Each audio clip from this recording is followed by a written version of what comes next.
Hi, welcome to In the Garden. I'm your host, Joyce Hochsprung, and we're here today at the home of Roxanne Stensvad, a fellow master gardener. And she's going to give us a tour of her work in progress for many years. About 31 years. All right, we'll get started. Where would you like to start us, Roxanne? Well, this is just the front of our house, and but I keep a trellis here now. Made a little bed, and this is new. I was just telling or relating that this door I saw in an antique shop, and it just yelled to me, trellis, and then I put some clematis on the bottom. So they're babies right now, but in 3 or 4 years, I hope to have some Good coverage. a good coverage and a nice display right there. And then I put some geraniums in front for some cooling, you know, because they like to have cool feet. And there's some daylilies. I have no idea which kind, Joyce, they are. And that these tin pots I've gotten from garage sales. They're not as stellar this year. So, but the dahlias have been blooming that are in there, and the coleus are getting bigger. So hopefully in a month or so there'll be a lot more. You know, It's been a showing. trying year Yes, it has been. so far. Yes, it has. The clematis, I got into it because of Andy and another master gardener, Andy Patterson. And so I found this, I put some wire up here. This one is finally taking off. It's taken a few years in that. And I put the tag, here's where I put my tag. Okay, Right so onto the you can wire. find it. Nubia, is that how you would say it? Okay, I think so, yeah. Yeah, Nubia. So I'm hoping it, you know, gets a little taller and that. But so I have lots of what I call mini gardens everywhere. This is actually start off, this bed right here is my husband's bed. And it was the tree area. There was not a tree in here except for these 2 little pines, and you can see they're sky high now. Unfortunately, we have to take them down pretty soon because they're in the windmill. You can't even see the windmill anymore. I was going to say, See oh, these- there the it is. rays of the windmill. Yes. But I have slowly changed this into a hosta bed. And that, except the slugs or rabbits are starting to eat them. Oh, And yeah. I've never had a problem back here. But I got to show you, this is one of my favorite, my mini hosta bed. Oh, This is a, whoops, as I step on one of my hosta. This is an old door off our house. And we had to replace it, and I thought, well, that's such a pretty door. it is. So we put it on the back of the shed, and Dwayne put some birdhouses out, and then this board was, they left, you know, it was from the previous owners. So we just used that as a border and threw in the little hosta. Oh, we got some so cute it's- little minis. Yeah, yeah. So Munchkin Fire, Yep. Maui Buttercups, a lot of mouse stuff. Like Blue Dwayne, elf. and Dwayne gets into this one. So this is where I thought I might have to make another mini one somewhere for him to collect mini hosta. So he's kind of being pulled in a little bit. So Funny Mouse, that's the one he just got. Oh, okay. So he's been buying. He looks for the mini hosta now. And this is a plant. It's kind of done with its first blooming. Do you have this, Joyce? I do have a few. And there's certain places, bleeding hearts, and that's the fern leaf bleeding heart, but they just take off. I'm trying to think. Oh, that corner over there is my bleeding heart corner. It's just a little later over here, but it goes into, I mean, they're going into my other hosta bed. They just seed in and seed in. And they're coming out the planks. And They must be in their happy place. yeah, and right here, here's one, and there's a whole bunch. Look at the little babies underneath. Oh, wow. Just tons of them. And that. So a good place for this. But this is kind of our, we like to sit here in the spring. That field right there is usually a lake. Every spring, it's a So lake. you have Lakeside Seating. And so this is our lakeside seating, so we can see the geese, and we had so many swans this year. And then unfortunately it dries up, you know, and well, you want it to dry up for the farmer, but it's sad when that happens and everything. You no longer have lakeshore acreage. Right, right. And these milk cans are from my mom and dad's farm when they, Oh, and the the, dairy and the old cows. milk strainers. I have one Yes. of those. yep, and that. So I used to have them on the septic mound, but they're doing much better in here than it gets too hot over there. Okay. That's a really a work in progress over there in that. I see you have a lot of hostas scattered around through here. Yes, and we'll be coming when we go around the barn. We'll look at those. Those I do have labeled, Joyce. I have those labeled. Yeah. All right. That was probably when I first started labeling. We'll follow you around. Yeah. Well, this is one of the first gardens that I made when we moved here. And it was kind of funny when we tilled this area, we found so much iron that Dwayne, because that's an old farm site, I mean, those steel electric fence posts, and we've got a lot of that maybe hanging in the trails. And I think Dwayne, from all the different gardens, took up a whole trailer load of iron to the iron place that still took iron at one time. And that, but, so I have changed this garden. In fact, just a year ago I changed it from what it originally started off. I look at earlier pictures, it's not the same. One of my favorite plants, I call it Betony. Betony, yeah. It starts with the H, I know the genus name, but I can never say it. Butterfly weed, which is just about to open. You can see the orange. Yep, just starting to show Just color. starting to show. And I have a sedum here that I have to look at my tags because I can't find the name.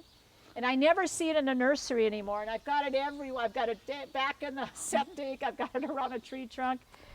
But I love it because it's kind of that purplish. Got a little bit of that smoky color to the leaves and stem.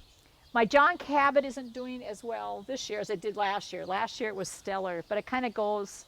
And I didn't prune it like I should have this spring. This is the one I forgot. I forgot my climbing ones, but I'll work on that. This I just planted last year, so it's doing really nice. Okay, Barbara, if I get it right, Harrington. Oh, Barbara that's a pretty shade of pink. But these I have to cut down because these are Maroon Asters. Oh, the tall. Fall blooming flowers. Yep. And you want to pinch them down or, because if I don't, when are these the ones that get really, are these like the Elma Potchk or whatever that get about this high if you don't? And they'll flop over. And then I have Liatris right here, and that's a plant that it explodes by the barn. We've got a lot of Liatris. It's got its happy place. It's got its happy place by the barn. Yeah, the Penstemon. Yep, is going well. And then these are two. One of them is Rhapsody. The other one I don't know. That works. It's one I didn't keep the labels or whatever, but it goes, and this one will get just all the way up, and sometimes it goes into the window and everything. This part of the garden, we just found out about this too with the chaps when they went around and told us what was what. We thought this was the original barn cleaner, and they said, no, this was never here when they were here. So apparently the Hendricks, who owned this for about 10, 15 years, put in this barn cleaner. And I went to I took out some ditch lilies or those orange lilies that used to be here. And I wanted to put a hydrangea in, which you can see is in now, a limelight. But when I started digging, it was, clay and gravel. And I dug down at least this far and this wide and made a huge circle just to clean it up. And then again, dried manure and soil, put it back in. I thought, I'll never do that again. That sounds like a lot of work. That was a lot of work. And here's some red daylilies, that's what I call them. I don't know what their official name is. They're about ready to open. Yeah, that one is. Usually they all have buds, but I think they'll come. And Liatris, you can see they got kind of dry. Some of them are kind of wilty here, but they're about ready to start pretty soon. Yep, there's little colors showing. Purple opening up there. This was really great earlier. It's an orange honeysuckle. Not an orange, kind of a peach colored. I don't know, it's not quite orange. A peach colored honeysuckle. And we have to be careful of that one because our barn is old wood and it kind of likes to take off the barn wood as it holds onto there. But this is kind of my vegetable garden, holding garden, cutting garden. Nursery area when you don't know quite where you want to put it. Yes, and so here, all of these Asiatics are white. Okay. I wanted white ones, and a place where, I'm trying to make it a cutting garden, But this is annuals. I just put annuals, and I use up all my annual seed packs. So I have some, down here are some Mexican sunflowers. Oh. They're a little shorter, Oh, but they're okay. nice and orange and, Yep. and a little smaller head. These are left over from last year. I have a lot of, right beside you can see some. Yeah. And over in the corner, my daughter had a reception last fall and she wanted sunflowers, all sorts. And they have seeded in everywhere. And so I just let them grow. That's fine. They'll just have to watch. And so that might change in another year. I put up a netting for, these are Birdhouse Gourds. Oh, And okay. Every year they'll vine around, and then a lot of times they hang on the inside Oh, that's neat. and that. So they're just starting to get up there. These are my Your butterfly weed babies. And you have Yes. lots of them. The butterfly weed that was over in that one garden, I put the pods and I waited for winter sowing when they can't germinate anymore, and I tilled this up and put the seeds in and covered them, and they came up this spring. You have a lot. Yes. But maybe I could plant them separately. I don't know, but I hate to kill any off. So my husband is kind of in charge of these raised beds. And so we've got like bush beans, radishes, and actually here's a scarlet runner bean that's just starting to vine up. For a little color. I put in corners. These are pumpkins and some squash, some winter squash. And that's supposed to be the lettuce bed. He's let some of it go to seed. He's got cilantro. I think spinach is just starting. And we're not sure why. So it's probably because he needs to water it more. But he's got kale, spinach, and I'm not sure what's going to seed there. Mother Nature hasn't been too forthcoming with the water. No. But then my peas, which I've kind of dried up. And I've been trying to water these, but they dry They up. don't like the heat. Yeah. Hollyhocks I haven't planted for over 20 years. They keep on coming. They're the gift that keeps on Yes. giving. And the same thing with, I've got 2 rows of Cleome. And they seed in, and they're an annual. And I just let them seed in the fall, so I always have Cleome coming up. And they're beautiful. I mean, They love are. Cleome. You can know. see they're all in here and that. But I put these, I have other seeds that wintered in here. And the only other one I had success with, and I labeled them so I remember, cherry brandy, black-eyed Susan. Yes. And they just started. Wow. And I only have 5 of them. So of all those seeds I had, 5. But I thought, hey, 5 is better than 0. And that, but these are the asters, the red asters that I did cut down already. Okay. And that. But you know what? I just thought, I'll cut them down this year. I didn't cut them down last year and they never flopped. And I don't know if it's because they're in the bright sun. Or it was a Over little there drier. it's more shade. I don't know. Could be. Yeah. And then this is my holding area, and I kind of tried to clean it out because my daughter has her garden, so I threw a bunch of plants at her. And then our compost bins, which usually we try to do one at fill one, and then we move on to the next one and move on. We've kind of got them even right now. I told Dwayne, okay, now let's just concentrate on one and then let it, whatever. But we had to add water because they were so dry. Yeah, I have to water my piles. Yeah, and usually we throw a little soil on every once in a while. And Okay. all right, on to the next. This is a bed. The entrance, yes, into the sun garden over here. Though it's kind of shady. I did have my brother take down a couple branches so I get a little more sun in here. And you know how it helped? This is a mock orange tree that has never bloomed for me. Oh, and you've got blooms. And this year, the whole thing was covered. And so just that extra amount of sun really helped, this one. And then in here, these are from my in-laws. They had a wrought iron set. They said, do something with it. So we made it into a, garden thing. And it was really pretty. I had tulips. You can see one left. I just cleaned out the other ones that had died down.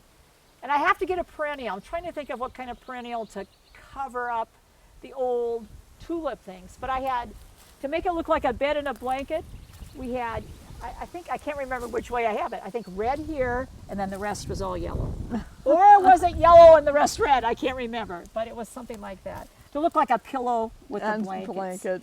And it turned out really nice. And so I'm just trying to think, it's kind of a thinking what to do. But I have another mock orange that's still blooming, a smaller one. And I have a baby, those two big bushes, they're done right now. Those were snowball viburnums. Oh, yep. And I have a baby one out in the prairie or in the end of the sun garden too. But these things, I discovered I had babies down below, so I'm starting to dig those out. A little renewal pruning. A little renewal. This is Maltese cross. Yep. That's right here. And it's funny, I got to tell you about this pipe that's sitting out here. We love our structure. When we had the lawn dairy by the pump, we had to have it redug. And in digging, they found this big pipe down there, and they weren't going to throw it back in. They just left it out. And my husband goes, "What are we going to do with this pipe?" So my husband took this birdhouse we had and put it on the pipe. And it's just, we love it. I was going to say, it's a really neat piece. I love using found pieces. Yeah, it's something that was part of the apparently buried in our place. But this is a plant I really love. The flowers are supposed to be in the shape of that cross. That's why it's called Maltese cross. Yeah. But, and I think you said you do it too. I let them go to seed. I collect all the seeds and then I give them away. And then I cut them down, and Yes. I usually get some rebloom in the fall. Yes. Later. Not as showy as this, but it's not nice. as heavy, but a little color. Yep. This is a type of baby's breath. It's not the kind. I think it's an Achillea. It's in the yarrow You think it's family. a yarrow? It's in the yarrow family. There's one called, oh goodness, Does it have baby's breath in its name? something. There's 2 or 3 different I can't ones. even find my tag. It's growing out. Yeah, it does. It does spread, but Yeah, this it one dries really well too. Kind of does like it? baby's breath if you cut it. Yeah. Oh, I gotta show you these. It doesn't look too good right here, but I gotta show you these. I've got 1, 2, 3, 4, 5, 6 of those fern leaf peonies. Now I've got probably 30 fern leaf peonies. But when I divided one, I had just these little bitty nobbins. And I thought, I'm not gonna throw them. So I came out here. I just put them in here. They're coming up. And They're growing. up. It might take them another 10 years to get anything. But never throw anything from a fern leaf peony. Yeah, these are my newest roses. I haven't had roses out here, so I thought I'm going to start trying some. So I've got the coral, this is, what is this one called? Yeah, Oscar Peterson. Here I have a couple of, the Naked Lady, you can see is Ooh, pretty dying clam. off. Oh yeah, that is all it is a couple fence posts.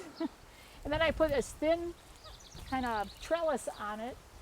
And on this side it looks stellar. This is called Edward Andre Clematis. And it took a while for it to get this big. This is Turtlehead. And Turtlehead over there to the dwarf. I see your delphiniums are blooming nicely. Yes, and these have, delphiniums, I kind of treat them as annuals a lot of the time.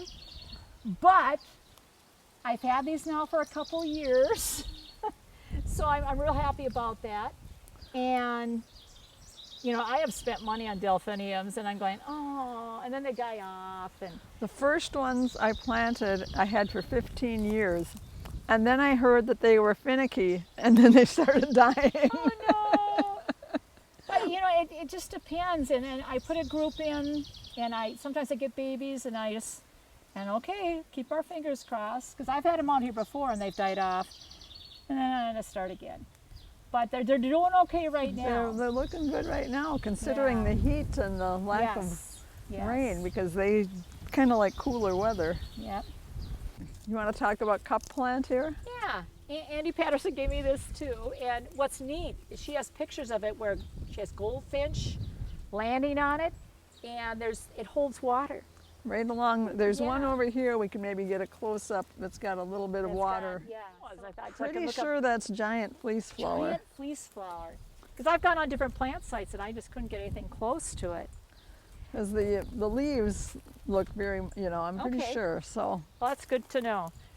And this was a baby snowball viburnum that came from one of the two that are by the barn. And it's been here 3 years, so it's pretty big already. oh And yeah, that's growing fast. This looks pretty bad right now because it's been so dry out here. I have to get some water. This is my iron plant. And it was already this tall when I cut it back. Oh, ironweed. Ironweed. And That's a native prairie plant. native prairie. We saved it from the prairie. Usually what my husband and I have to do in the fall is we put steel fence post around and we tie it up. Oh, 'Cause really? it flops over, it's so tall. Okay. And that. So I Well, think if it's in a real prairie, it does better. It probably has support from the other plants around it. And we never had to do that when it was in our prairie. I just put mine in last year. Yeah. So, I'll have to this keep is an an eye on experiment. it. We'll find out what's going to happen. Hopefully it comes back. These are from an old garage. This one needs to be straightened out. There we go. Old garage we took down. We saved the boards. We save everything. And then we just put birdhouses. Trying to make a cottagey. But this is a plant. And I would, again, you treat it like an annual or whatever. I'm going to let these The go lupine? to seed. But this is the lupine. Yep. And you got one nice flower left here. These are not weeds. These are little coneflower seedlings in here. Yeah, I And see some. I'm trying to get more coneflower in here, but I have behind, right over there, a whole row of coneflower. Yeah, and I see you've got some green twister here again. Yes, yes. So trying to get, that's the main thing, delphinium, coneflower. And then I have, is it scabosia? The Scabious. Oh, the corn. Centaria, cornflower. Centaria, yes. The perennial bachelor button. Yes. Is that the blue one? There's a couple new ones out Blue. now too. There's This an is the blue amethyst one. kind of. Yep. And then this is my, and it takes a while for it to get going, but this is my swamp milkweed. Oh, The okay. one they want to change the name to rose milkweed, Ah, so people will plant it. I have that. It's a prolific reseeder, but Yes, it is, because I will find it a lot of places, but it will get nice and huge after a bit here. This I have no idea where I got. I think I got it from our former pastor. Yellow loose stripe. I call it loose. This is what I found in the books. Lysimachia or yellow loose stripe. Yep. And it's gorgeous. This is the only time of the year it looks nice. But I do watch it because anything that has loose stripe in its name. I was I just watch like looking a it hawk. up for somebody the other night, and apparently in Wisconsin it's on the invasive species list, but not in Minnesota, at least not yet. So Not yet. But it hasn't spread from here. So yeah, so it may be that it's a little drier here and it keeps it could contained. be. Okay, this garden used to be sun also, till the catalpa tree got just huge. So at one point, in fact, I had master gardeners out that time. I said, I'm digging out a sun garden here. Oh, if I'm you want plants, come out and get them. And then I switched it over to Hosta. And it's been a pretty good, They as long as say this catalpa doesn't die in the walnut tree, give it nice shade. This is one of my favorite plants in the fall. Toad lily. Oh, Looks like little orchids. yep, When they're they bloom. tiny little things and it blooms Except late I in have the two fall. other toad lily that didn't come up. And they came up last year. What's going on? So it gets a little shadier here. And I stuck a gold heart, bleeding heart in there. You have now crossed over into the moon garden. It's a takeoff of the Twilight Zone. You've now entered the Twilight Zone. This, my daughter painted, but everything is actually like a celestial garden. This is a place we have fun. We put up a lot of structure here, so you'll have to look for the stars and the moons, and On the shed. almost every plant in here has something celestial. If it's not lunar or moon or star, it's got something celestial. So, of the ones labeled. Don't look at the ones not labeled. So for example, here's a row of moonbeam hosta. Ah, well, you need a Luna moth to go with these. And I do. Oh, There's you one do coming have a up. Luna moth. Ah, Lunar there moth. it is. Neptune. Oh, even, I always pronounce this wrong. Astrantia? Astrantia. Astrantia. Masterwort. Yep. Star of beauty. Yeah. And that I've got a couple of them. And then Delta Dawn. And, oh, Lunar Glow for Virginia. And I just transplanted. Mayflower moon. Yeah. And even the Clematis silver moon. Yeah. And moon rock hydrangea. And these are simply moon peonies. Oh, which this are is fun. Blue and white. And even though this is, you know, so they're not all white. Here's a moon globe flower. So it's just kind of a fun area in that. But my husband had fun. He I was going to say, I love the little one-seater there. yes, yes, our little tool shed. But And we you're, we've got lights up there, so in the when it gets dark out, you can flip on the switch and have a little glow out here. So it's just kind of a fun area yeah, this. in that. But this stump, this is our biggest tree when we came. And we did get a tree guy that came out right away for that. And we just wanted him to, you know, I already had gardens in. So any way you can take it down and not destroy everything. And he said, sure. And just like that, he sawed it down and it fell right in the middle of the trail. Wow. Didn't touch a plant. And we just sat there shocked, going, how in the heck? But I kept the stump, and it finally, this half deteriorated. So I moved over my foam flower and then divided these. I made the mistake of cutting these down this spring, and according to some others, you just let them melt down. Let them, you don't touch them and that. But here's a problem area. In here, I have a lot of astilbe. It's too dry. It's, And if they get dry, you can see that some of these, I've had to water them twice now. They just get crispy. crispy. Yes, they have not liked the weather last summer or this summer. Yeah, I do have a couple other spots where they're doing beautifully, but not here. Not And here. we have Whee! It's one of my favorites. I pointed that out in one of the last taping sessions we did. Ah, yes. I just like the ruffles in the leaves. And I like the name. Oh, yes, the weed. The prairie And moon. my first, unfortunately, these hosta, right here and over on this side, came from and she had just, my mom had, when she moved off the farm, had a few hosta, almost all the same type, a couple different varieties, and she said, well, you take them, and I just divided them, and then after they got big, I divided them again, so all of these are from my mom's garden here, and over here, and here. Okay, thanks for joining us on our tour, and Roxanne, thanks for letting us into your gardens. See you next time in the garden.